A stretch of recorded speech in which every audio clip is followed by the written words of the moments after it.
जय Hind students, welcome to study for civil services. आज है 7 सितंबर 2024 और आज के करंट अफेयर्स को हम लोग कवर करने वाले हैं। आप में से जो भी students UP BCS, UPSC, BPSC या किसी भी स्टेट पीएससी की तैयारी कर रहे हैं तो लेक्चर को एंड तक जरूर देखिएगा। और यूपी बीसीएस का नंबर 1 बैच है ज्ञान सर का पेड बैच। दिए गए नंबर पर कांटेक्ट करके पेड बैच की जानकारी ले लीजिए। यहां पर जीरो से लेकर आपके सिलेक्शन तक की पूरी तैयारी करवाई जाती है। इसके अलावा ओनली करंट अफेयर्स के नाम से और स्टडी फॉर सिविल सर्विसेज के नाम से हमारे इंस्टाग्राम के चैनल्स हैं जिनको आप ज्वाइन कर सकते हैं। Plus study for civil services का हमारा इंस्टाग्राम का भी चैनल है जिसको आप ज्वाइन कर सकते हैं। यहाँ पर आपको गवर्नमेंट एग्जामिनेशन से रिलेटेड अपडेट्स हम प्रोवाइड कराते हैं।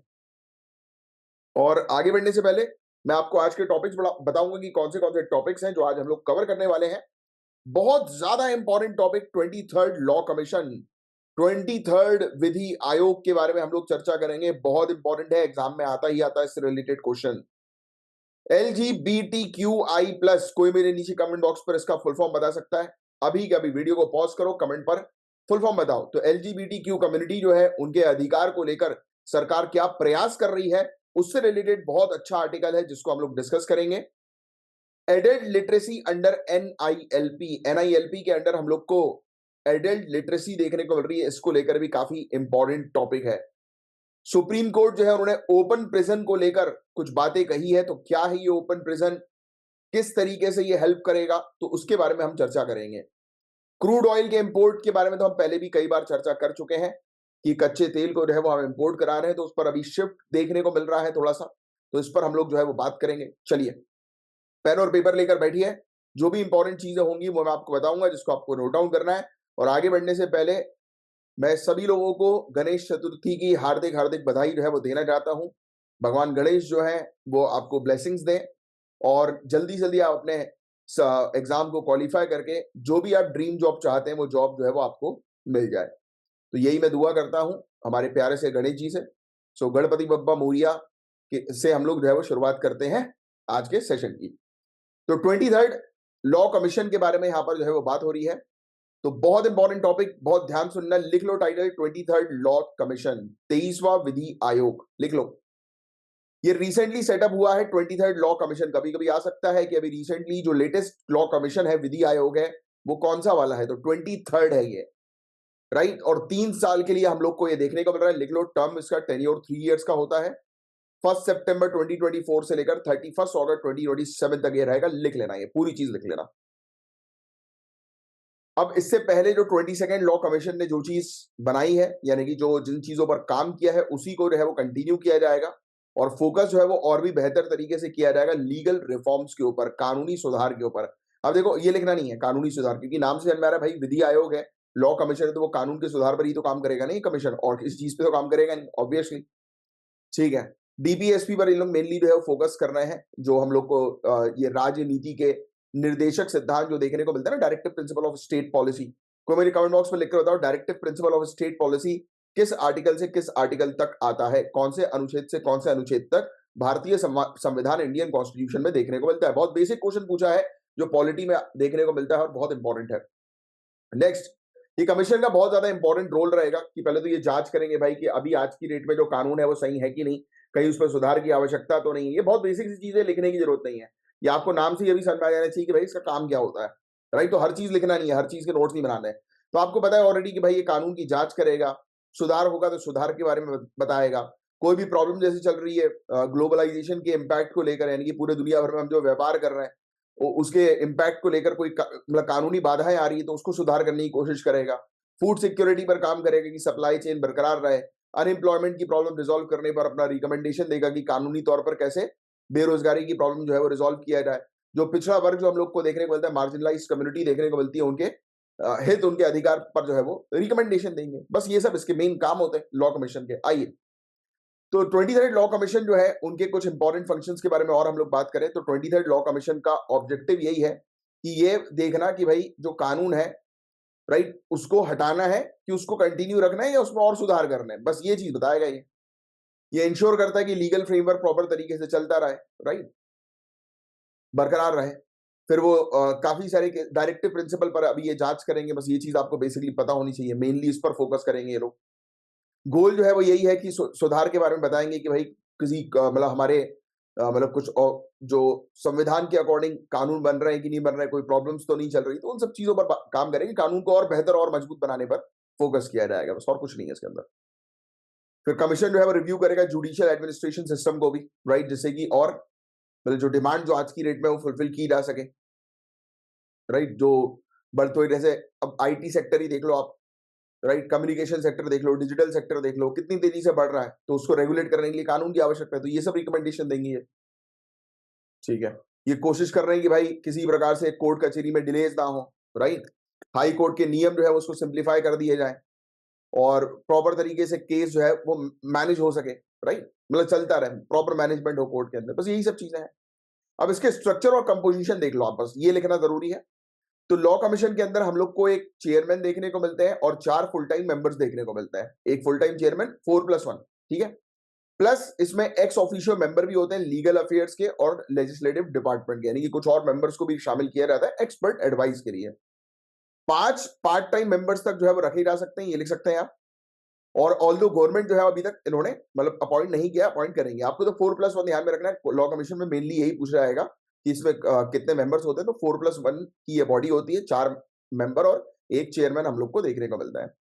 और चेयरमैन और मेंबर किस पद के होते हैं, यानी कि किनको अपॉइंट किया जाएगा, तो ऑब्वियस बात है भाई, लॉ कमीशन है, कानून की जांच करने से रिलेटेड ये कमीशन है, तो भाई जो कानून में सबसे मतलब एक्सपर्ट होता है वो कौन होता है कानून के मामले में, जज। तो जो ऑनरेबल सुप्रीम कोर्ट और हाई कोर्ट के जजेस होते हैं, तो वो एज अ चेयरमैन और मेंबर के तौर पर हम लोग को देख सकते हैं। और इवन जैसे कि जो रिटायर्ड जज भी हम लोग को देखने को मिलेंगे, वो यूजुअल तौर पर चेयरमैन के तौर पर होते हैं, क्योंकि उनको ज्यादा एक्सपीरियंस जो है वो रहता है। बस इसमें जजेस की बॉडी ये पूरी हम लोग को जो है वो देखने को मिलती है, जो बेहतर तरीके से समझती है, जानती है, उनके पास एक्सपर्टिज्म होता है, राइट, इतने सालों का एक्सपीरियंस होता है उनके पास, यस, कानून को समझने का। तो फिर वो अपना सिफारिश देते हैं, रिकमेंडेशन देते हैं। अब जो इंपॉर्टेंट चीज है जो लिखने वाली है वो ये लिखो कि ये एक नॉन स्टैट्यूटरी बॉडी है। ये गैर संवैधानिक गलत लिखा है, ये गैर वैधानिक होगा। गैर वैधानिक इसको बोलते हैं हम लोग, क्या बोलते हैं, गैर वैधानिक। तो ये हिंदी में होता है कि गैर वैधानिक निकाय हम लोग को देखने को मिल रहा है, नॉन स्टैट्यूटरी बॉडी हम लोग को देखने को मिल रही है। और पहली बार ये 1834 में स्टैब्लिश हुई थी, चार्टर एक्ट 1833 के तहत, चार्टर अधिनियम 1833 के तहत 1834 में जो है वो उसकी स्थापना हुई थी, लिख लो भैया। ये बहुत इंपॉर्टेंट रोल प्ले करती है कि हमारी कंट्री के अंदर जैसे आईपीसी आया, सीआरपीसी आया, उसमें इसी का इंपॉर्टेंट रोल था पूरे को मैनेज करने का, कोडिफाई करने का।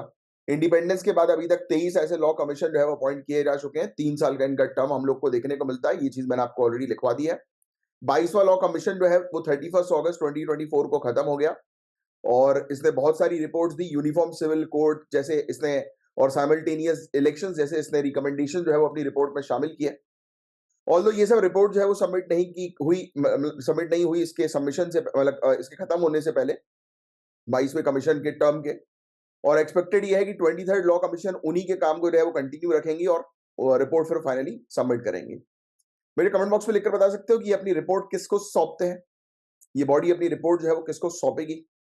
बहुत इजी क्वेश्चन है, बहुत बेसिक सा क्वेश्चन, थोड़ा दिमाग लगाओगे तो आ जाएगा इसका आंसर। फिर 23rd लॉ कमीशन का टर्म ऑफ रेफरेंस के अंदर हम लोग को ये देखने को मिलता है, ये पूरी चीज मैं आपको बता चुका हूँ, रिपीट हो गई कि क्या क्या करती है ये। तो अभी ये directive principle of state policy पर काम करेगी, राइट, ठीक है। और कमीशन जो है इसके पास अथॉरिटी होती है कि वो गवर्नमेंट को किसी भी लीगल मामले में एडवाइस कर सकती है, अगर ministry of law and justice, कानून और न्याय मंत्रालय के द्वारा अगर उनको कोई एडवाइस दी जा रही है, बताया जा रहा है कि भैया ये चीज आपको करनी है, तो फिर वो भी उसको करनी पड़ेगी। फिर इसके अलावा over the years law commission ने 289 रिपोर्ट जो है वो अलग अलग मामले से रिलेटेड जो है वो सबमिट की हुई है और उसको लेकर अलग अलग कानूनी सुधार भी हम लोग को देखने को मिले हैं। इसके अंदर हम लोग को देखने को मिला कि पॉस्को कानून में भी सुधार की इन्होंने बात करी, ह्यूमन डीएनए प्रोफाइलिंग के सुधार की बात करी, काफी सारी ऐसी चीजें, United nation convention against torture को इंप्लीमेंट करने के लिए इन्होंने सिफारिश दी थी पहले। तो 23rd लॉ कमीशन से यही आशा है कि वो और भी बेहतर तरीके से कानून में सुधार लाने से रिलेटेड अपनी सिफारिश दें। अच्छा, एक और क्वेश्चन है बहुत सिंपल सा, ये कमीशन की सिफारिश क्या मैंडेटरी होती है? अगर ये कोई रिकमेंडेशन दे तो सरकार को क्या उन्हें फॉलो ही करना पड़ता है? Come on. तो बहुत बेसिक क्वेश्चंस पूछे मैंने आपको, ट्राई किया करो यार आंसर देने की। अगर गलत भी दोगे तो भी चलेगा, बट एटलीस्ट ट्राई तो करो। ट्राई नहीं करोगे तो कैसे काम बनेगा? मैं देखता हूँ कि लोगों के कमेंट्स ही नहीं आते हैं। और एटलीस्ट फीडबैक तो जरूर दिया करो और लाइक का बटन जरूर हिट करो। अच्छा लग रहा है आपको तो, सेशन समझ में आ रही है पूरी चीजें तो, और फीडबैक जरूर दो। समझ में नहीं आ रहा तो बताओ कि क्या चीज समझ में नहीं आ रही, राइट, जैसे कि और तरीके से आपको इम्प्रूव करें समझाने के लिए, राइट। वैसे तो मैं पूरी कोशिश करता हूँ कि इस तरीके से समझाऊं कि आपको पूरी चीज समझ में आए, क्योंकि अभी आप आई डोंट थिंक ये वाले सेशन जो है वो 8वीं 9वीं क्लास के मेरे बच्चे देखते होंगे, और देख रहे हैं तो बहुत अच्छी बात है, क्योंकि 10th के बाद से स्टूडेंट्स जो है वो सीरियस हो जाते हैं सिविल सर्विसेज की तैयारी में। तो 10th 11th के स्टूडेंट्स भी मैंने अपनी क्लासरूम में जो है वो देखे हुए हैं, तो 10th से जो है वो सीरियस हो जाते हैं आजकल बच्चे काफी ज्यादा। तो आप लोग देख रहे हो तो बहुत अच्छी बात है। और बाकी जो स्टूडेंट कॉलेज में, आई डोंट थिंक कि आपको कोई वर्ड समझने में, टर्म समझने में डिफिकल्टी आ रही हो, क्योंकि ये बहुत बेसिक चीज है। अगर ये समझ में डिफिकल्टी आ रही है आपको, तो आपको जो है वो और थोड़ी मेहनत करने की आवश्यकता है। तो और नहीं तो कोई बात नहीं, धीरे धीरे करके हो जाएगा, बस रेगुलरली फॉलो करो, समझने की कोशिश करो। जो टर्म्स जो वर्ड समझ में नहीं आ रहा है, गूगल कर लो उसको, आजकल तो गूगल है भैया, डिक्शनरी भी खोलनी नहीं है, फट से एक वर्ड डाला और उसका मीनिंग सामने आ गया, राइट। तो वो चीजें करो आप, क्योंकि आपको थोड़ा सा अपने आप एडवांस होना पड़ेगा। जैसे कि होता है भाई, काफी सारे लोग ऐसे होते हैं कि जिनको तैयारी करते सही थी एक साथ समझ में नहीं आती चीज है, राइट। जैसे कि जब मैं सिविल सर्विसेज की स्ट्रीम में जो है घुसा था, तो ब्यूरोक्रेसी क्या होती मुझे नहीं पता था, उसकी स्पेलिंग तक नहीं आती थी मुझे, राइट। और फिर धीरे धीरे करके चीजों को समझा, और अब देखिए, अब मेरे इतने सारे स्टूडेंट्स हैं, आईएएस हैं, आईपीएस की रैंक में है, राइट। काफी सारे हैं, एसडीएम की रैंक में, तहसीलदार की रैंक में, काफी सारे लोग। हमारे देखिए स्टडी फॉर सिविल सर्विसेज का पूरा अगर टीम की बात करें हम लोग, तो हजारों बच्चों का सिलेक्शन जो है वो रेगुलर बेसिस पर होता है, राइट, अलग अलग एग्जामिनेशन के अंदर, क्योंकि दिन रात उस तरीके से मेहनत की जाती है, उस एक्सपर्टीजम पर काम किया जाता है। और आपको भी आ जाएगा, डोंट वरी, बस आप फॉलो करो, रेगुलर बेसिस पर जो है वो रहो, ठीक है। और फीडबैक जरूर देना कि कैसा लग रहा है आपको लेक्चर्स वगैरह। चलिए अब आगे बढ़ते हैं। LGBTQI+ के अधिकार की बात करें, तो मैंने आपसे इसके फुल फॉर्म के बारे में पूछा था, होपफुली आप सभी लोगों ने इसका फुल फॉर्म दे दिया होगा। तो गवर्नमेंट ऑफ इंडिया जो है वो अब काम कर रही है कि इनके अधिकार को लेकर बहुत तेजी से, राइट, क्योंकि कई बार हम देखते हैं कि LGBTQ जो कम्युनिटी हम लोग को देखने को मिलती है, इनके ऊपर काफी ज्यादा अत्याचार होता है, जो सोसाइटी आज भी इनको वो नहीं करती, एक्सेप्ट नहीं करती, राइट। इनको एक अलग नजरिए से जो है वो देखा जाता है। Yes, I don't know why, क्योंकि यार देखो, इसमें सामने वाले की गलती थोड़ा ना है यार। आप नॉर्मल सी चीज समझिए, आप नॉर्मल सी चीज समझिए, ये एक फीलिंग्स हम लोग को जो है वो देखने को मिलती है। अब कोई व्यक्ति है, जैसे फॉर एग्जांपल अगर हम बात करें गे की या लेस्बियन की, राइट, तो उनका अगर अट्रैक्शन उनके सेम जेंडर की तरफ हो रहा है, तो उनकी क्या गलती है यार इसमें? उनकी तो इमोशनल फीलिंग है ये, राइट, कि वो बाहर से उनकी बॉडी जो है वो हो सकता है कि पुरुष की तरह दिखाई दे, बट अंदर से उनकी फीलिंग जो है वो एक महिला की हो। यस, होता है ऐसा। आजकल कितनी सारी मूवीज वगैरह भी इसके ऊपर बेस्ड जो है वो बन रही है। और आपको एज एन ऑफिसर खिल्लियां नहीं उड़ाना है, मजाक नहीं उड़ाना है, इस बेसिक चीज को समझना है कि सोसाइटी में ऐसे लोग भी हैं भाई, इनको मार थोड़ा देंगे अपन। अरे जस्ट फॉर एग्जाम्पल, कि सोसाइटी के अंदर जैसे कि मार्जिनलाइज पब्लिक है, जो पिछड़ा वर्ग है, राइट, उसको अपन अपलिफ्ट करने के लिए काम कर रहे हैं कि नहीं कर रहे हैं, कि भाई सोसाइटी में उसको जो है वो एक अच्छा पोजीशन मिल जाए। तो LGBTQ या ट्रांसजेंडर कम्युनिटी को क्यों हम लोग जो है वो कर देते हैं एज अ सोसाइटी, क्यों एक्सेप्ट नहीं करते? मैंने कई बार देखा है इन पब्लिक प्लेसेस ऑल्सो, उनको मार दिया जाता है कई बार अननेसेसरली। वो कहीं पर पब्लिक बस पे अगर बैठ गई या पब्लिक ट्रेन में बैठ गए आकर, तो उनको उठा दिया जाता है उनकी जगह से, चलो निकलो यहाँ से, वो बाथरूम के पास जाके बैठो, जाओ तुम्हारी जगह वहीं पर। ये कौन सी बात हुई यार? ये चीज गलत है, और आपको एज एन ऑफिसर इस चीज को समझना पड़ेगा, क्योंकि ये किसी हर एक व्यक्ति के जीवन के अधिकार का उल्लंघन है। आर्टिकल 21 का सीधे सीधे उल्लंघन है, क्योंकि आर्टिकल 21 सिर्फ राइट टू लाइफ नहीं है, right to live life with dignity, कि गरिमा के साथ जीने का अधिकार बोलता है अनुच्छेद 21। तो जब आप ये चीज अपने मेंस के आंसर में मेंशन करोगे ना, संविधान के साथ लिंक करके, सोसाइटी के साथ लिंक करके, इकोनॉमी के साथ लिंक करके, कि भाई इनको जॉब की अपॉर्चुनिटी नहीं मिल पाती, तब बनेगा आपका एक तगड़ा आंसर, और तब आपको मिलेंगे मार्क्स। और ये सब पॉइंट्स आपको तब आएंगे जब आप रेगुलर रहोगे, रेगुलर बेसिस पर चीजों को सुनते रहोगे, समझते रहोगे, उस पर डीप थॉट्स लेकर जाओगे। तो गवर्नमेंट ऑफ इंडिया आज की डेट में काम कर रही है, क्योंकि ऑनरेबल सुप्रीम कोर्ट ने इसके डायरेक्शन दिए थे, जुडिशियल रिव्यू जिसको हम लोग बोलते हैं। और ये मेजर, इस उपाय का मेन ऑब्जेक्टिव यही है कि हमें सोसाइटी को और इंक्लूसिव बनाना है, कि भाई समझना जरूरी है, सरकार पॉलिसीज लेकर आए, ये सेंसिटिव सेंसिटिव चीज है ये, कि भाई ये जो कम्युनिटी है, तो उनकी जो आवश्यकता, उनकी जो नीड है, उसकी पूर्ति के लिए सरकार काम करे, और सोसाइटी भी समझे कि इनको एक्सेप्ट करना है भैया सोसाइटी के अंदर। Department of social justice and empowerment ने रिसेंटली पब्लिक और स्टेक होल्डर के इनपुट्स है वो मांगे हैं, कि कैसे और जनता को शामिल करें, यानी जनता से ही पूछा है कि भैया आपको क्या प्रॉब्लम है इनसे, क्या ऐसा करें कि भैया आप इनको सोसाइटी में एक्सेप्ट कर लो। तो ये चीज है।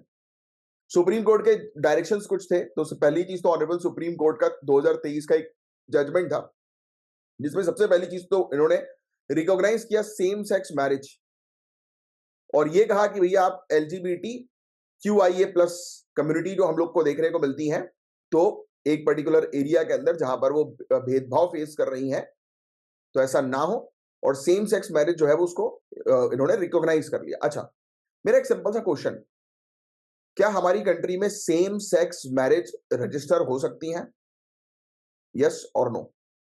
सेम सेक्स मैरिज रजिस्टर हो सकती है, यस और नो? थोड़ा सर्च करना है इसके बारे में। देखो क्या होता है, सुप्रीम कोर्ट का डायरेक्शन तो एक हो जाता है, बट रूल्स रेगुलेशंस लॉज आने में थोड़ा सा टाइम लगता है। एक छोटा सा हिंट दिया बस मैंने आपको। इस जजमेंट के बाद गवर्नमेंट ऑफ इंडिया ने एक कमेटी बनाई अप्रैल 2024 में, जिसको हेड कर रहे हैं कैबिनेट सेक्रेटरी, एक आईएएस ऑफिसर, जो ये देखेंगे कि सोशल वेलफेयर सर्विसेज जो होती हैं, या हेल्थ केयर सर्विसेज होती है, पब्लिक सर्विसेज होती है, और पुलिसिंग होती है, इसमें कहीं भेदभाव तो नहीं हो रहा। और हो रहा है, इसमें जांच क्या करनी है? अब वो तो बेसिकली केसेस निकालेंगे, और फिर उस केसेस को वो सबमिट करेंगे, और उस आधार पर हम लोग को देखने को मिलेगा कि पॉलिसी फिर सरकार के द्वारा बनाई जाएगी।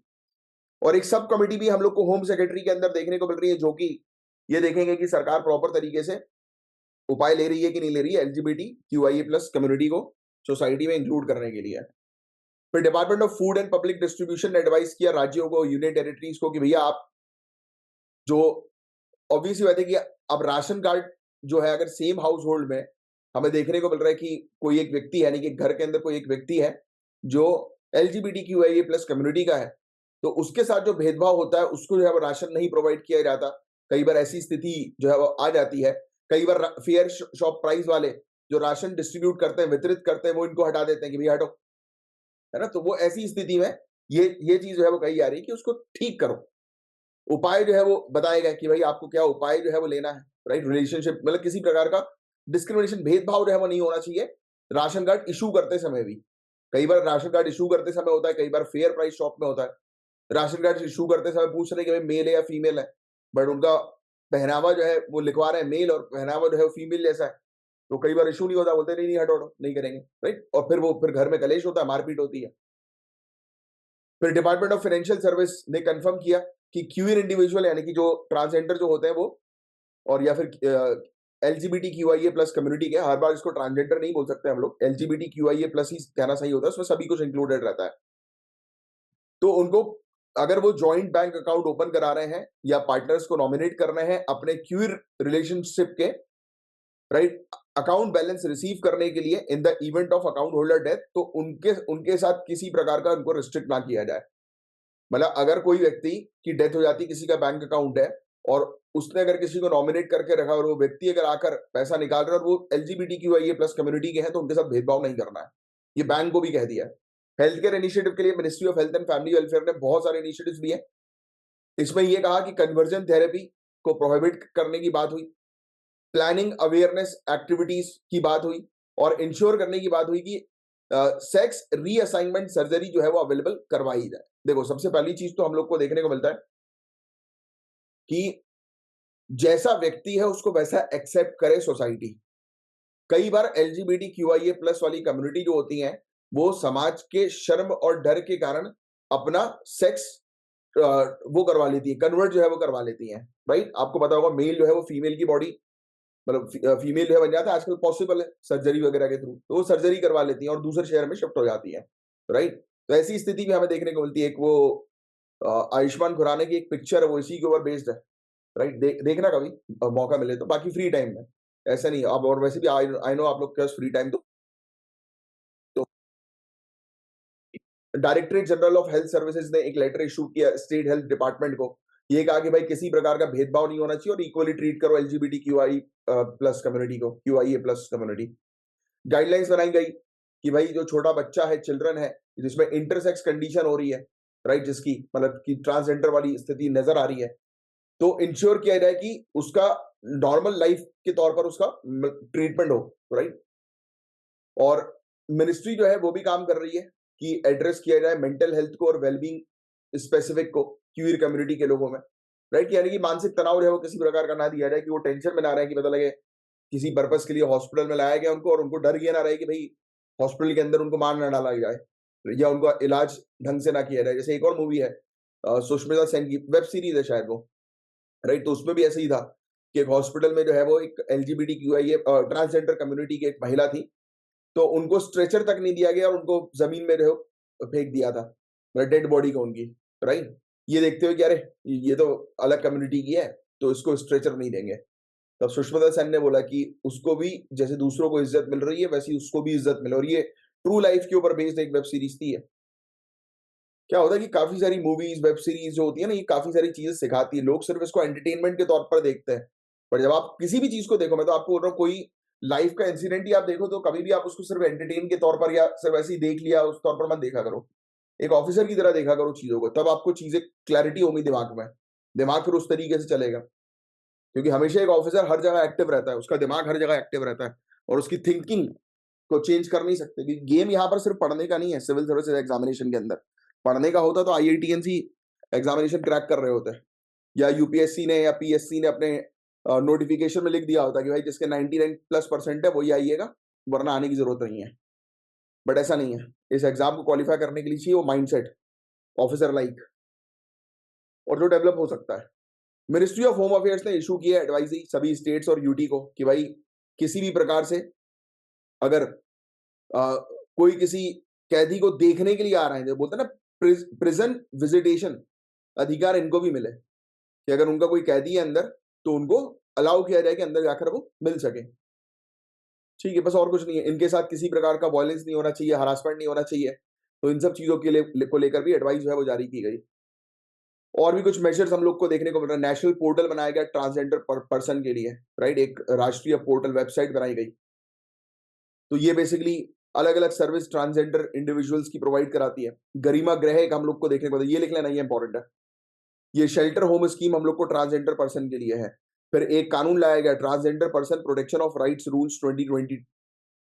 फिर ऐसे ही हम लोग को देखने को मिलता है स्माइल स्कीम जो है वो लाई गई, support for marginalised individual for livelihood and enterprise. तो इसमें अपॉर्चुनिटी देने की बात की गई एलजीबीटी क्यूआईए प्लस कम्युनिटी को। स्वच्छ भारत मिशन अर्बन के तहत भी गाइडलाइंस लाई गई कि ट्रांसजेंडर पर्सन के लिए भी डेडिकेटेड टॉयलेट जो है वो बनवाए जाए।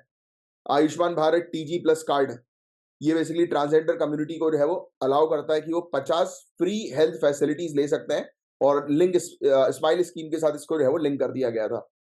ठीक है, आयुष्मान भारत स्कीम। इसके अलावा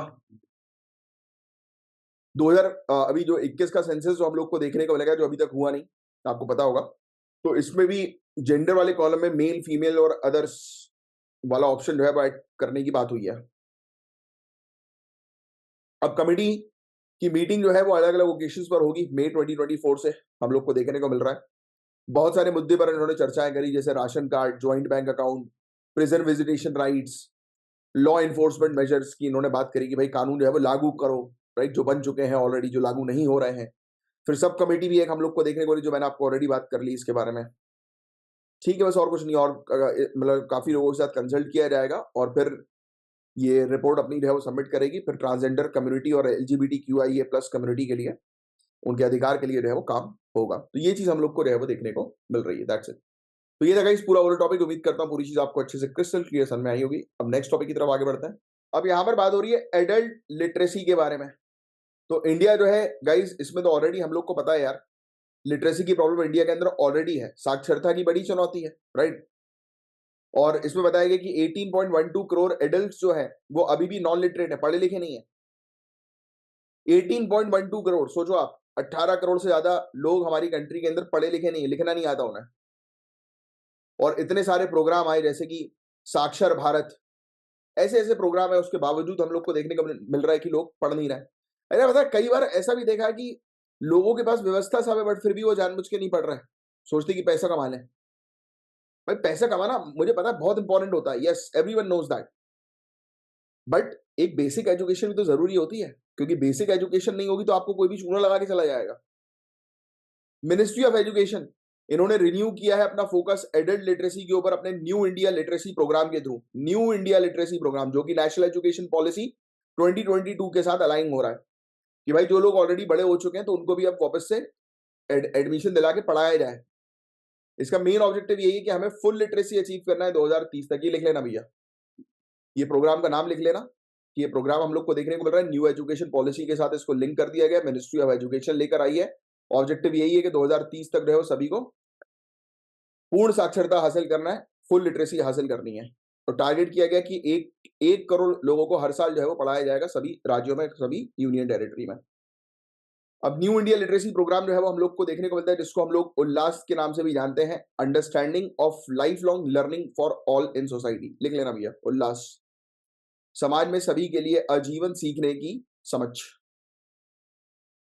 समझाना यही है कि भाई देखो, और ये चीज तो आप समझते ही हैं यार कि learning makes you better. Even मैं आज की डेट में मैं खुद पर्सनली बहुत सारे कोर्सेज करता हूं, लेता हूं, और नई नई चीजों को सीखने के लिए, और नई नई स्किल्स के लिए नई नई किताबें पढ़ता हूं, नॉलेज गेन करने के लिए। क्योंकि जब आपके पास नॉलेज होता है ना, तब आपको आता है मजा। जब आप 4 लोगों के सामने जब बैठते हो, तो आप किसी चीज के बारे में साइंटिफिकली या टेक्निकल टर्म्स पे जब डिस्कशन करते हो ना, तब आता है मजा। ऐसे थोड़ा कि बेवकूफ जवान बैठ गए फालतू की चर्चा कर रहे हैं, मूवी देख रहे हैं, हाँ ही कर रहे हैं, नहीं। If you want to make impression in the society, अगर सोसाइटी में अपनी छाप छोड़ना चाहते हो, तो करना पड़ेगा बॉस, अपने आप को स्ट्रॉन्ग करना पड़ेगा, स्किल्स डेवलप करनी पड़ेगी। जो चीज नहीं आती वो सीखो। मैंने कई बार देखा है, कई सारे इंग्लिश मीडियम के स्टूडेंट बोलते कि अरे यार हिंदी का एक कंपलसरी पेपर है, वो देना है, हिंदी तो आती नहीं, कैसे करेंगे? अरे आती नहीं पहले ही सोच लोगे तो कुछ नहीं आएगा यार, डम हो फिर। ऐसे हिंदी मीडियम के स्टूडेंट है कि आ ही नहीं रहा, हम समझ में नहीं आ रहा, बन ही नहीं रहा हमसे। तो फिर जो, अगर आपने सोच लिया कि आपसे बन नहीं रहा, तो आपसे बनेगा ही नहीं। जब तक आप कोशिश नहीं करोगे चीजों को सीखने की। सीखने के लिए मेहनत करनी पड़ती है, और मेहनत से इंसान डरता है। आपको लगता है कि परोस के आपको सब चीज प्लेट में दे दी जाए, तो no boss, you have to work hard. परोस में दे भी जाएगी तो भी खुद से हाथों से खाना उठाकर खाना पड़ेगा, राइट? तो उसके लिए मेहनत लगती है, तो मेहनत आपको करनी पड़ेगी। आप मेहनत नहीं करोगे तो काम नहीं बनेगा। अब जैसे कुछ चीज समझ में नहीं आ रही है, मैंने लिटरेसी शब्द बोला, अब भाई आपको ये बेसिक टर्म है पता होना चाहिए। हिंदी में मैंने साक्षरता बोला, इंग्लिश वालों को पता होना चाहिए क्या है, बट नहीं, लोगों को सीखना नहीं है, समझना नहीं है, सिर्फ कंप्लेन्स करनी है। और अगर आपने सोच लिया कि भाई मुझे नहीं आ रहा, तो आपसे बन ही नहीं पाएगा। आपको ये सोचना है कि मुझे सीखना है यार, समझना है, मेहनत करनी है घंटों घंटों तक, तब जाकर चीजें आती हैं, वरना नहीं आती। तो ये एक सेंट्रली स्पॉन्सर्ड स्कीम है भैया, लिख लो, सेंट्रली स्पॉन्सर्ड स्कीम, केंद्र प्रायोजित योजना, 2022 में लॉन्च की गई थी उल्लास को। 5 सालों के लिए हम लोग को देखने को मिली थी, जिसका फाइनेंशियल आउटले ये था। 5 सालों के लिए थी, फाइनेंशियल आउटले लिखने की जरूरत नहीं है। प्रोग्राम का मेन ऑब्जेक्टिव क्या था, ये लिख लेना कि भारत को जो है वो जन जन साक्षर जो है वो बनाना है। और स्पिरिट जो थी वो थी कर्तव्य बोध। कर्तव्य बोध, ये इस स्पिरिट के साथ, इस भावना के साथ, कर्तव्य की भावना को मूर्त रूप दिया गया है। कर्तव्य बोध, जन जन साक्षर बनाना है भारत को। तो ये कार्यक्रम का मेन विजन था, मोटो था। तो ये चीज थोड़ी सी ध्यान में रखिएगा। प्राइमरी ऑब्जेक्टिव क्या है कि भाई जो भी लोग जिनकी उम्र 15 साल या उससे ऊपर की हो गई है, और उनको पढ़ना लिखना नहीं आता, तो ऐसे 1 करोड़ लोग को जो है वो एजुकेट करना है हर साल। इसमें online teaching, learning, assessment system का उपयोग किया जाएगा, जिसको एनआईसी के द्वारा डेवलप किया गया है। लिख लो, ये पूरी चीज लिख लो, ये पूरी चीज इंपॉर्टेंट है। स्कीम का main objective United nation sustainable development goal number 4 को अचीव करना है, कि सभी युवा जो है, एडल्ट जो है वो लिटरेसी और न्यूमेरेसी हासिल कर सके, पढ़ना लिखना आ सके उनको, और मैथ्स के बेसिक कैलकुलेशन जो है वो कर सकें वो। फिर ऐसे ही कुछ कंपोनेंट हम लोग को एनआईएलपी के देखने को मिल रहे हैं। ये एनआईएलपी ये है अपना न्यू इंडिया लिटरेसी प्रोग्राम। तो जैसे कि फाउंडेशनल लिटरेसी, इसका मतलब क्या है भाई? बेसिक, आधारभूत साक्षरता, बेसिक पढ़ाई, बेसिक न्यूमेरेसी असेसमेंट टेस्ट, यानी कि बेसिक मैथ्स, कि लोगों को पढ़ना आ सके, लिखना आ सके, बेसिक मैथ्स के क्वेश्चन जो है वो कर सकें। फिर क्रिटिकल लाइफ स्किल्स, उनको डिजिटल फाइनेंशियल लिटरेसी के बारे में बताया जाए, क्योंकि आज की डेट में बिना डिजिटल के कुछ चीज पॉसिबल ही नहीं है। मैं देखता हूं कि लोग अपना एडमिट कार्ड खुद से डाउनलोड ही नहीं कर पा रहे हैं। आ ही नहीं रहा कंप्यूटर चलाना। भाई आ नहीं रहा तो सीखना पड़ेगा ना भाई। आप कर रहे हो एसडीएम बनने की तैयारी, तो बेसिक चीजें तो सीखनी पड़ेगी ना बॉस।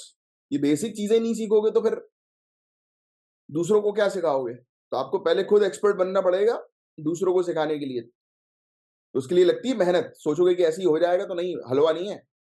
दिन रात मेहनत लगती है। वोकेशनल स्किल्स चाहिए, डेवलपमेंट, स्किल डेवलपमेंट मतलब बेसिक एजुकेशन, राइट। फिर कंटिन्यूइंग एजुकेशन, पढ़ते रहो। टेक्नोलॉजी इंटीग्रेशन प्रोग्राम के अंदर बहुत सारी नई नई टेक्नोलॉजी का उपयोग जो है वो किया गया, जो दीक्षा प्लेटफॉर्म में अवेलेबल है। अलग अलग मोड्स, टीवी, रेडियो, सामाजिक चेतना केंद्र, इन सब के थ्रू पढ़ाई जो है वो डिलीवर की जा रही है। डोर टू डोर सर्वे करके बेनिफिशियरी को आइडेंटिफाई किया जा रहा है, ठीक है।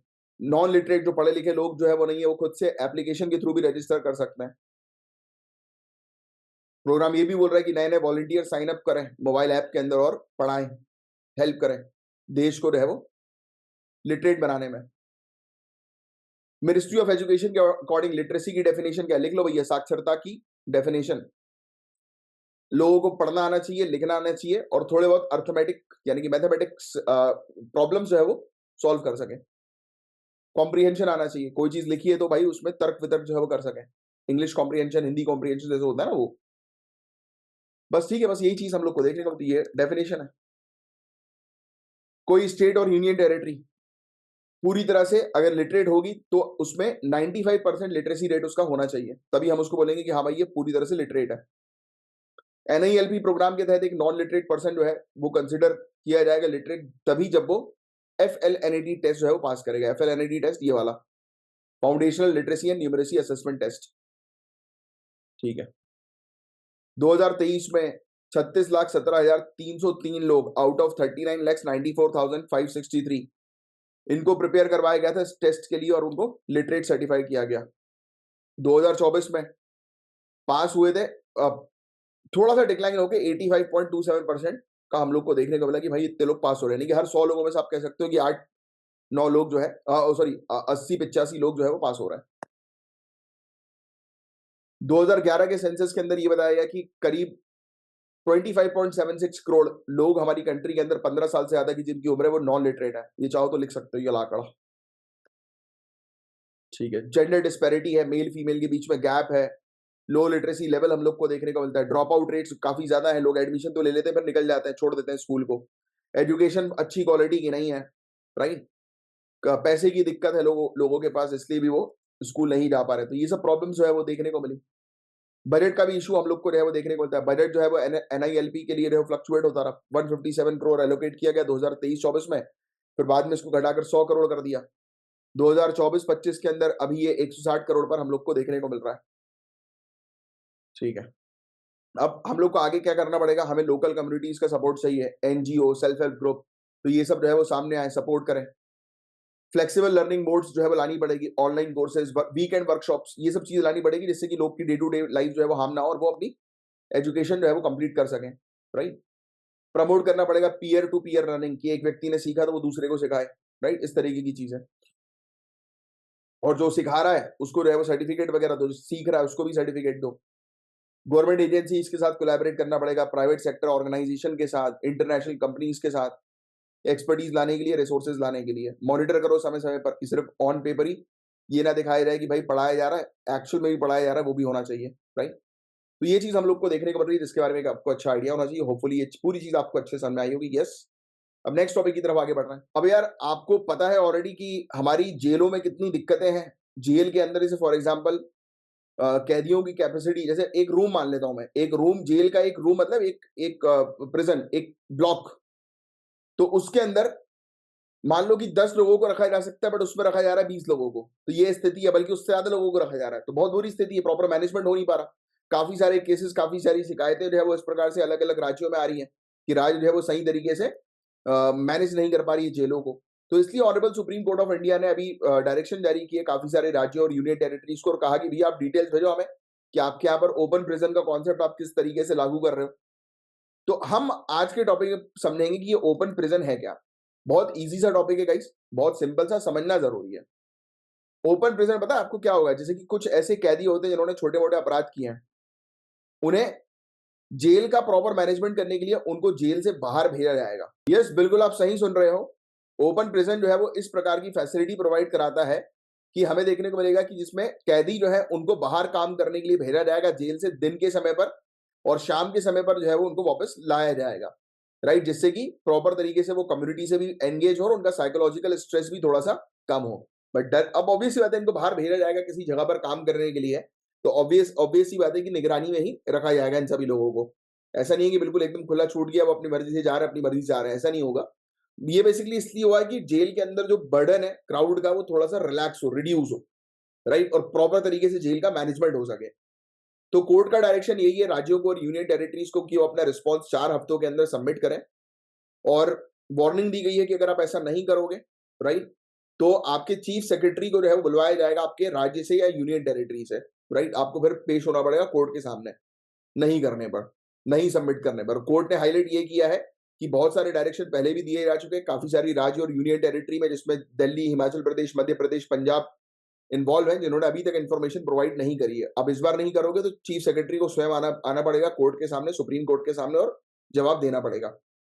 अब ओपन प्रिजन के कंसेप्ट को और थोड़ा समझते हैं। तो अभी तक आप इतना समझ गए होंगे, ओपन ओपन प्रिजन का कंसेप्ट ये है कि भाई कैदियों को जो है वो बाहर काम करने के लिए अलाउ किया जाएगा, और थोड़ा सा जो बर्डन है जेल का वो थोड़ा सा कम किया जाएगा।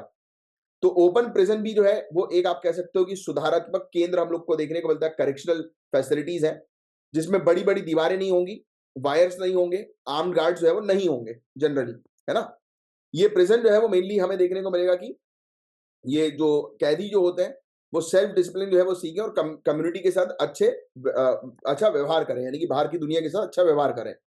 और कैदियों को अलाउ किया जाएगा कि वो अपने प्रेमाइसेस को छोड़ सकते हैं कुछ घंटों के लिए और बाहर जाकर काम कर सकते हैं और एक टाइम पर आ सकते हैं। और पहली बार ये कॉन्सेप्ट इंडिया के अंदर स्टैब्लिश हुआ था 1905 में बॉम्बे प्रेसिडेंसी में, ये लिख लेना। और इनिशियली फोकस जो है वो ये करता है अनपेड लेबर के ऊपर, पब्लिक वर्क के लिए, कि भाई आपको सोसाइटी के लिए काम करना पड़ेगा और उसके लिए पैसा नहीं मिलेगा क्योंकि आप ऑलरेडी कैदी हो भाई। पोस्ट इंडिपेंडेंस के बाद ये कॉन्सेप्ट जो है इवॉल्व होता है रिफॉर्मेशन जस्टिस के तौर पर, यानी कि अब ये बोल रहे हैं कि भाई ये अवधारणा जो है वो सुधारात्मक न्याय की ओर विकसित हुई। और पहला ओपन प्रिजन जो है हम लोग को देखने को मिला कि वो सेटअप किया गया लखनऊ के अंदर 1949 में, और फुल फ्लेज फैसिलिटीज को मिली 1953 में। अब ओपन प्रिजन जो इंडिया के अंदर है वो क्लासिफाई होते हैं 3 प्रकार से। एक होता है semi open training institution, open training institution या वर्क कैंप्स, और ओपन कॉलोनीज। ये कैदियों के लिए रहता है जहां पर कैदी जो है वो अपनी फैमिलीज के साथ तक रह सकते हैं, यानी कि उनकी फैमिली को बुलवा दिया जाता है और वो उनके साथ समय बिता सकते हैं। और कौन कौन कैदी जो है वो इसके लिए एलिजिबल होंगे, तो ऑब्वियस ही बात है यार, जिन कैदियों का अच्छा व्यवहार होगा, जो छोटे मोटे जुर्म में होंगे, राइट, उनका मिनिमम पीरियड होगा, मतलब तो वो होंगे। ऐसा नहीं है कि भाई कोई पता लगे खूंखार कैदी है जिसका दिमाग में ये चल रहा है कि किसको कैसे मारूं, किसका कैसे गला काटूं, किसका कान काट लूं, राइट, किसके बाल खींच लूं राइट। तो अगर ऐसे कैदी की अगर वो हो रहेगी, थॉट प्रोसेस रहेगी, कि समझ में आ जाता है उसके व्यवहार को जो है वो देखकर कि पता लगे वो घुर्रा। अब हर किसी, कुछ कुछ कैदी जेल के अंदर ऐसे होते हैं कि हर किसी को गुस्से में एकदम घूरते रहते हैं, भाईपना दिखाते हैं, है ना, स्टाइल में बिल्कुल एकदम चलते हैं कि साला भाई वही है। तो ऐसे कैदी जो होते हैं तो उनको जो है वो नहीं वो किया जाएगा। बट ऐसे कैदी की जो थोड़ा अच्छे हैं, जो बात मान रहे हैं, डिसिप्लिन में रह रहे हैं, तो उनको अलाउ किया जाएगा कि वो बाहर जाए। बट निगरानी में तो रखना पड़ेगा, नहीं तो मतलब थोड़े समय तक ढोंग करके बोल रहे कि भैया मेरे तो अच्छा व्यवहार है, हमें भी जान दो यार, थोड़ी खुली हवा खान दो, और खुली हवा खाने के चक्कर में भगी गए वो। ऐसा नहीं है, जो हीनियस अ, अ, जो काफी ज्यादा ऐसे अपराध जो होते हैं ना, कि काफी गंभीर अपराध होते हैं, तो ऐसे ऐसे अपराधियों को जो है वो नहीं छोड़ा जाएगा। हल्के फुल्के छोटे मोटे अपराध में जो आए हैं तो उनको अलाउ किया जाएगा कि वो बाहर जा सकते हैं। बट हाँ, फिर उनके खिलाफ अगर किसी ने एक भी कंप्लेन कर दी, जैसे पेरोल वगैरह होता है ना, मैंने खुद आंखों के सामने देखा है, मैं खुद ऐसे कुछ लोगों के साथ बैठा हूँ जो पेरोल पे बाहर आए हैं, तो मैंने उनका दर्द देखा है। मैं आपको बता रहा हूँ, लिटरली पेरोल के अंदर उनको कोई फॉलो नहीं करता, बट हमेशा उनको डर रहता है कि कोई ना कोई टीम उनको फॉलो कर रही है पुलिस की, और होता है ऐसा, करते हैं फॉलो, राइट। और पेरोल में जो भी कोई व्यक्ति बाहर निकलता है ना, उसके बारे में अगर किसी ने एक बार भी कंप्लेन कर दी पुलिस को, ये अगर बोल दिया कि उसने धमकी दी है, ये भी बोल दिया, तो उसको अगली बार से पेरोल नहीं मिलेगी। तो जो व्यक्ति पेरोल में बाहर आता है ना, उसका दर्द सिर्फ इतना ही रहता है कि वो डरा सहमा रहता है। मैं अभी कुछ महीने पहले ही मिला था, एक व्यक्ति है परिचित पहचान वाले, तो वो पेरोल पे बाहर आए थे, वो एक मर्डर के केस में अंदर थे। तो और मैं मिला भी था एक अधिकारी के साथ ही उनसे। रहता ना कि अधिकारी को रहता है इन सब लोगों के साथ, जैसे आप भी जब अधिकारी बनेंगे तो आप भी क्रिमिनल के साथ जो है वो आपका भी रहेगा कॉन्वर्जेशन। तो मैं अधिकारी के साथ ही बैठा था, तो उस समय वो आए थे, तब उनसे मुलाकात हुई मेरी। तब मुझे पता लगा कि अच्छा ये पेरोल पे बाहर है। तब उन्होंने बताया कि जेल के अंदर की स्थिति, जैसे बोलते हैं ना कि जेल के अंदर एक गैंग चलती है, ऐसा होता है वैसा होता है, होता है, माना यस होती है। बट जो टीवी पिक्चर में दिखाया जाता है वैसा कुछ नहीं होता। स्थिति बहुत गंभीर रहती है भैया, डिसिप्लिन में रहना पड़ता है। बोलते हैं, वो खुद बता रहे थे कि हमें भी डर है भाई, अगर किसी ने, मैं बाहर निकला और किसी ने अगर बाई चांस मेरे खिलाफ कंप्लेन कर दी कि इसने धमकाया मुझे या इसने मारने की कोशिश करी मुझे, या मैं अगर कोई किसी के साथ बदतमीजी कर दूं और वो ऑन रिकॉर्ड पे आ गया, तो मुझे फिर आगे आइंदा से पेरोल नहीं मिलेगी, बाहर नहीं आ पाऊंगा। बात देखो, गंभीरता समझो आप। तो व्यक्ति के आचरण के ऊपर पूरा गेम होगा। तो ये ओपन प्रिजन का कॉन्सेप्ट समझ में आ गया ना? ठीक है, बस यही चीज है और कुछ नहीं है। यूनाइटेड नेशन ने भी इस चीज को सपोर्ट किया कि हाँ भाई, इस तरीके की चीजें लाई जाए। अब इसके प्रोज और कॉन्स जान लो आप। मैंने आपको ऑलरेडी बता चुका, आपको पता ही है, एक एक करके सुन लो बस। अब एक तो ये सस्ता पड़ेगा भाई, बाहर लोग रहेंगे तो अंदर का मैनेजमेंट थोड़ा सा इजी रहेगा, राइट? ओवर क्राउडिंग की प्रॉब्लम जो है वो कम होंगी। फिर साइकोलॉजिकल इंपैक्ट भी अच्छा रहेगा, जो कैदी हैं उनकी मेंटल हेल्थ थोड़ी इंप्रूव होगी कि चलो ठीक है यार, कैद है तो क्या हुआ, कम से कम बाहर तो आना जाना, लोगों को देख तो पा रहे हैं। रिहैबिलिटेशन इसके अंदर हम लोग को देखने को मिलेगा कि सोसाइटी के अंदर वो वापस जा सकेंगे। अब इसके चैलेंजेस हम लोग को यही देखने को मिल रहे हैं, काफी सारे ओपन प्रिजन जो है वो आज की डेट में, उसके बारे में लोगों को पता ही नहीं, अवेयरनेस ही नहीं है, मॉडर्नाइजेशन ही नहीं है। एम्प्लॉयमेंट डिफिकल्टीज, अब ऑब्वियस सी बात है कि अब कोई ऐसा व्यक्ति तो किसी को अपने जगह पर काम करने नहीं देगा जो क्रिमिनल है। जैसे एग्जाम्पल के तौर पर अगर आप पता लग जाए कि आपके घर पर जो काम करने वाले आ रहे हैं वो किसी मर्डर के केस में कभी अंदर थे किसी जमाने में, तो थोड़ी जैसे ही आपको पता लगे, आप उसको एक्स्ट्रा पैसे देके बोलोगे कि एक काम करो, तुम्हें टाइम टाइम पैसा पहुंचाया जाएगा, तुम अपने घर पे बैठो आराम करो, तुम बहुत अच्छे हो, हमें अच्छा लग रहा है, तुम घर पे आराम करो, राइट? तो कौन चाहेगा भाई? तो ये भी एक इशू है बहुत बड़ा। फिर लीगल और स्टाफिंग इशू, तो भाई आपको उनको देखना ही पड़ेगा। अब आउटडेटेड लेजिस्लेशन हम लोग को देखने को मिल रहा है, यूनिफॉर्म रूल्स की कमी है पूरे स्टेट के अंदर, ये भी बड़ी प्रॉब्लम है आज की डेट में। जेल में यूनिफॉर्म्स वगैरह कहाँ मिल रही है? जैसे पहले पहले आपने मूवीज वगैरह में देखा होगा, व्हाइट कलर की एक यूनिफॉर्म होती है, राइट? उसमें ब्लैक कलर की स्ट्रिप्स होती हैं, देखा है ना सभी मूवीज वगैरह में, सभी लोगों ने देखा होगा, राइट? आजकल अवेलेबल नहीं है अंदर भाई, इतनी दिक्कतें चल रही हैं, सोचो आप।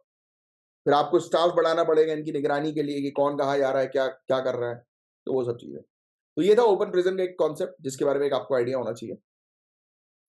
अब यार देखो, हमारी एनर्जी को लेकर डिमांड है वो बढ़ती जा रही है, हमें फ्यूल चाहिए। फिर हमें क्रूड ऑयल का एक्सपोर्ट जो है वो वेस्ट एशिया से आ नहीं रहा, क्योंकि ओपीईसी प्लस, कोई बता सकता है ओपीईसी का फुल फॉर्म क्या है? नीचे कमेंट बॉक्स पे लिखकर, बहुत इजी। तो ये ओपीईसी, ये वो बेसिकली ऑर्गेनाइजेशन है, इसका नाम ही शुरू होता है organisation for petroleum exporting country. नाम समझ में आ रहा है कि पेट्रोल को एक्सपोर्ट करने वाली जो कंट्रीज का जो ग्रुप है, तो वो आज की डेट में जो है वो पेट्रोल को जो है वो एक्सपोर्ट नहीं कर रहा है, क्रूड ऑयल कच्चे तेल को जो है वो एक्सपोर्ट नहीं कर रहा है, राइट? उसने कटौती कर दी है। और इसके कारण जो है वो हमें हमें जो है वो अपनी इंपोर्ट की स्ट्रेटेजी चेंज करनी पड़ रही है।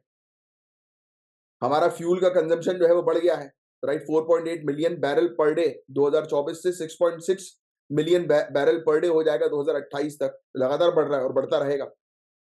और हमें जो है फिर अपने स्ट्रेटेजी को शिफ्ट करना पड़ेगा, हमें दूसरी कंट्री की तरफ देखना पड़ेगा। और इवन हम साथ पैरेलली रिन्यूएबल एनर्जी पर काम तो कर ही रहे हैं, बट फिर भी यार एकदम से बंद नहीं हो सकती ना चीजें।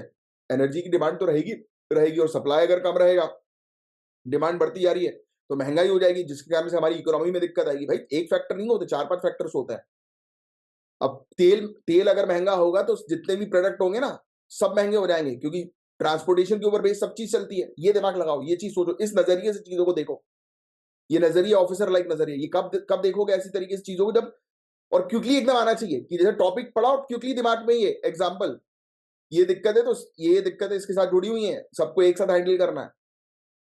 ओपीईसी और ओपीईसी प्लस के बारे में यहाँ पर बात की जा रही है, तो ये तो न्यूज थी जो मैंने भी आपको बता दी। तो इसका फुल फॉर्म मैंने आपको बता दिया था, organisation of petroleum exporting countries. ये लिख लेना भैया, 1960 में स्टैब्लिश हुई, ये इंपॉर्टेंट है। इसके जो 5 फाउंडिंग मेंबर्स जिन्होंने मिलकर इसको शुरू किया था वो थे Iran, Iraq, Kuwait, Saudi Arabia, Venezuela. इनका मेन ऑब्जेक्टिव यही है कि भाई पेट्रोलियम पॉलिसी सभी कंट्रीज के बीच में एक समान रहे, पेट्रोल के प्राइसेस जो है वो स्टेबल रहे, पेट्रोल का सप्लाई रेगुलर रहे, और जो भी आप इन्वेस्टमेंट कर रहे हो उसमें आपको अच्छा रिटर्न मिले सभी को। और इसका हेडक्वार्टर वियना ऑस्ट्रिया में हम लोग को देखने को मिलता है, लिख लेना। इसके अंदर आज की डेट में 12 मेंबर हैं, और ये पूरे दुनिया भर में जितना भी कच्चा तेल निकलता है उसका 30% यहीं से आता है। अब ओपीईसी प्लस अलायंस हम लोग को देखने को मिल रहा है, अब लगातार हम लोग को देखने को मिल रहा है कि ऑयल के प्राइसेस में डिक्लाइन हुआ, क्योंकि United States shale oil production जो है वो बढ़ गया। यूनाइटेड स्टेट्स ने अपने शेल ऑयल का प्रोडक्शन बढ़ा दिया। अब देखो वही है, सप्लाई ज्यादा हो गया और डिमांड उतनी है, और सप्लाई अधिक ज्यादा है तो प्राइस तो गिरेंगे ही गिरेंगे, तो प्राइस गिर गया।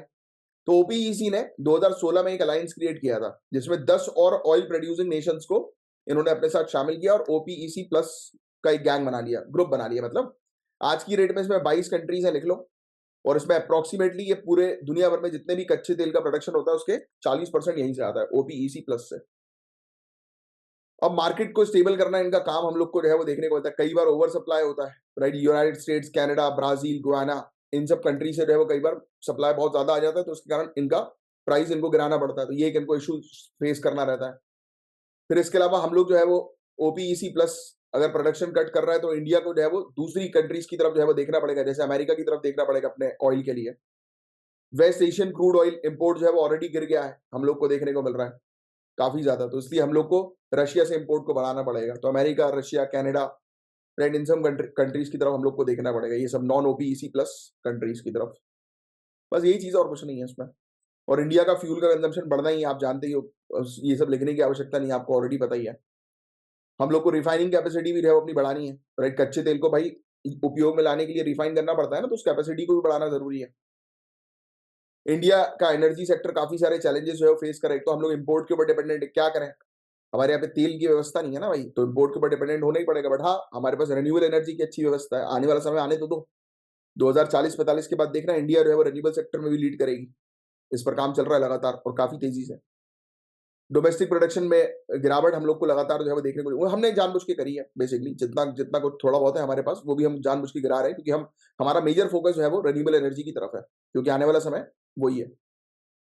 फिर इंफ्रास्ट्रक्चर बॉटलनेक, कई बार हम लोग को पाइपलाइन प्रॉपर नहीं मिलती है, स्टोरेज की फैसिलिटी प्रॉपर नहीं है। बीच में भी स्टोरेज की फैसिलिटी को लेकर भी इशू आया था। और इंपोर्ट का बिल लगातार बढ़ता जा रहा है, खर्चे ज्यादा है, राइट। बस यही है, इसके अंदर और कुछ भी नहीं है इस टॉपिक के अंदर समझने लायक। National Institute of Animal Biotechnology और उसके इनिशिएटिव की यहाँ पर जो है बात हो रही है। तो ये जो national Institute of animal and biotechnology जो हम लोग को देखने को मिलती है, ये नेक्स्ट जनरेशन सीक्वेंसिंग का इस्तेमाल जो है वो कर रही है।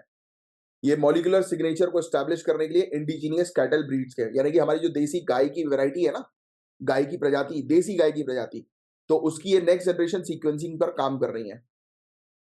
फिर ये इन्होंने जो है बोवाइन लंग सेल डेवलप किया 3D मॉडल के ऊपर बेस्ड, ट्यूबरकुलोसिस ड्रग की स्क्रीनिंग के लिए।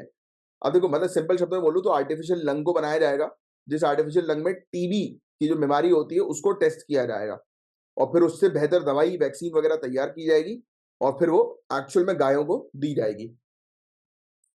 फिर मिलान जो है वो फोकस कर रहा है प्रमोट करने के ऊपर सस्टेनेबल लाइव स्टॉक फार्मिंग को। तो आप आज की डेट में ऑब्वियस बात है कि भाई हम लोग को सतत कृषि पर काम करना ही है, और लाइव स्टॉक कृषि की, पशुपालन की बात हो रही है, तो वो भी सतत तरीके से करना है, सस्टेनेबल तरीके से करना है।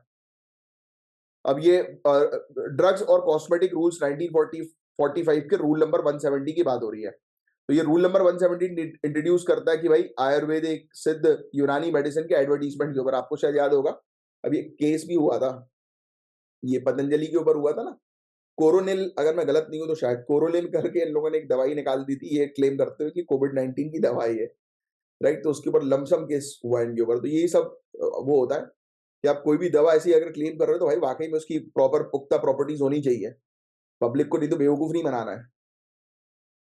नेक्स्ट रूल के अंदर ये कि एडवर्टीजमेंट जो है उसके अंदर आप गवर्नमेंट बॉडीज का बिल्कुल रेफरेंस तो करो ही मत। कई बार लोग गवर्नमेंट बॉडी का रेफरेंस करके अपनी चीजों को प्रमोट करते हैं।